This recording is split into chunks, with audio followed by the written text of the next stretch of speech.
রাস্তা মনে করেন ওই 2 ফিট বা 3 ফিট মাটির নিচ দিয়ে মাটি খনন করে যদি এরকম মোটা একটা কালভার পাইপ দিলে। আমরা তো জানি এই যে সামনে যে গাছগুলো দেখা যাচ্ছে, গাছগুলোর ওই পারে একটা নদী আছে। হ্যাঁ আছে, এই তো নদী। হ্যাঁ, এই পাশে এই যে আমাদের নামাজের মাঠ, এইটা এটার লগে এই নদী আপনি দেখেন। হচ্ছে ঈদগার মাঠ না, বাদেগাওয়ালের ঈদগার মাঠ। হ্যাঁ হ্যাঁ হ্যাঁ, ঈদগার মাঠের পরেই আপনার সেই নদীটা, ঈদগার মাঠের লগে এই নদী।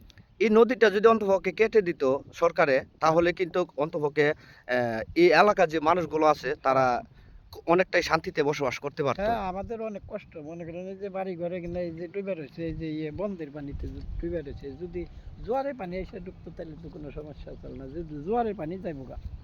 কিন্তু আসলে এটা আমাদের পৌরসভা থেকে আমাদের মেম্বার চেয়ারম্যান উপজেলার যে আমাদের চেয়ারম্যান আছে, ওনার যদি একটু আমাদের একটা সহযোগিতা করতো, শুধু আমার নয় সবার জন্য, সবার জন্য, সবার এলাকায় জন্য 200 কৃষক আছে মনে করেন এই এলাকায়, এই সবার জন্য এটা সুযোগ সুবিধা হতো। আমি এই যে দুঃখিত মনে করেন, আর আধা ফুট পানি হইলে আমার এটা ডুবে যাবো গা। মনে করেন যা কিছু জিরাত হয়, এই জিরাত দিয়ে তো আমার পরিবেশ সাধারণ সবাই এটা নিয়ে আমি চলি। এই যে জাংলাটা দিছি আমার নষ্ট হইতো না। 1 কেজি ধুন্দলের দাম মনে করেন এখন 80 টাকা, একটা কুমড়া জালি এর দাম মনে করেন একটা 60 টাকা। 1 ফুট পানি হইলে এটা আমার চলে যাবো, চলে যাবো। চলে গেলে এটা ফুরাট, এই যে এত পরিশ্রম করলেন আপনি, এটা ফুরাটই তো আপনার সব বিফল, লস। হ্যাঁ লস লস। তো সরকারদেরকে আমরা কিছু কিছু ছোট ছোট আবদার আছে, সেই আবদারে কিছু সরকার যদি এগুলো পূরণ করে দিত তাহলে কৃষক ভাইদের জন্য কিন্তু অনেকটা উপকার হতো।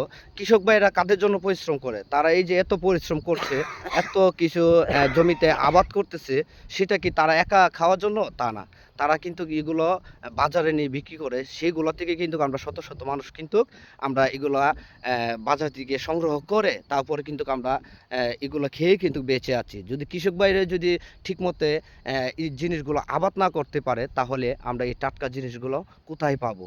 এটাই হচ্ছে আমাদের একটি কৃষক ভাইয়ের মনের অনেকটাই কষ্টের একটি কথা। তো আমরা আর কি বলবো?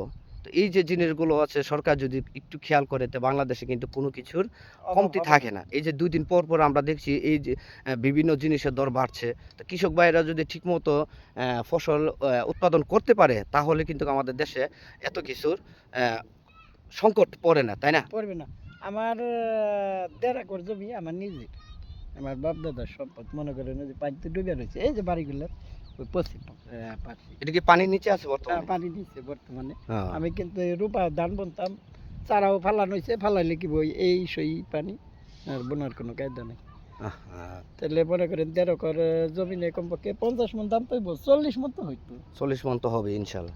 1.5 একর জমি 40 মণ হবে না, বেশি হবে তা না। তো এই পাশে এখানে আরেকটা আমি জিনিস দেখতেছি আপনার পাশে, যে এই যে একটা জৈন্তা গাছ, এটাকে জৈন্তা গাছ বললেন না আপনার? দমসা গাছ। তো এই গাছটা যদি মনে করেন এখন এত বড় না হইতো, দানার দাম মনে করেন 100 টাকা। 100 টাকা 1 কেজি দানার দাম। তাই তো প্রচুর টাকা এটার থেকে আর্নিং করা যায়। তো এটা যদি দেখা গেছে পানি নষ্ট, পানির নিচে চলে যায়, তাহলে কিন্তু সবটাই বিপদ। গতবার মনে করেন আসলে আপনি বুঝতে যে এই জায়গায় সব জায়গায় পানি, পরে ওই এলাকার মানুষে কলে দরকার আমরা ডিসিমিল প্রতি পয়সা দিব, তাও একটা নাল খনন করে যদি সরকার এটা দিত, তাও আমাকে সুযোগ সুবিধা দিত। এখানে সব মনে করেন তলিয়ে গেছে এই যে গোসল দাম। তো আপনার কাছে, সরকারের কাছে একটাই আবেদন, সব কথার এক কথাই, যেটা একটা হাল কাটে দিলে এই এলাকার মানুষগুলো অন্তপক্ষে শান্তিতে কৃষি উৎপাদন করতে পারবে, তাই না? হ্যাঁ, এইটা। আর ওই যে ওই সাইডটা এই বাড়িগুলোর রাস্তা রুমরে মনে করেন এই 2টা নালে একটা সংযুক্তি করা যাইব আর কি। ওই যে একটা বাড়ি আছে ওই দিয়ে অল্প জায়গা মনে করেন গর্ত করে একটা পাইপ ঢুকিয়ে দিলেই এই জায়গায় আইসা পড়বো পানি, এমটা পড়বো, এই পানিটা ওই জায়গাতে মনে করেন এই কালভার দিয়ে বাইরে যাবে। তো আমরা সরকারের কাছে একটা জিনিস আবদার করব, যেহেতু আমাদের কৃষক ভাইদের সুবিধার জন্য কিছু কিছু জায়গাতে পানির জন্য তারা কিছু আবাদ করতে পারছে না, আপনারা এই জিনিসটি একটু ফলো করবেন, দেখবেন আমাদের দেশে অন্তপক্ষে অনেক কিছুই সেফটি হবে এবং বাইরে কোনো দেশ থেকে কোনো কিছু কিনে আনতে হবে না। তো ভিডিওটি ভালো লাগলে অবশ্যই শেয়ার করে আমাদের সঙ্গে থাকবেন।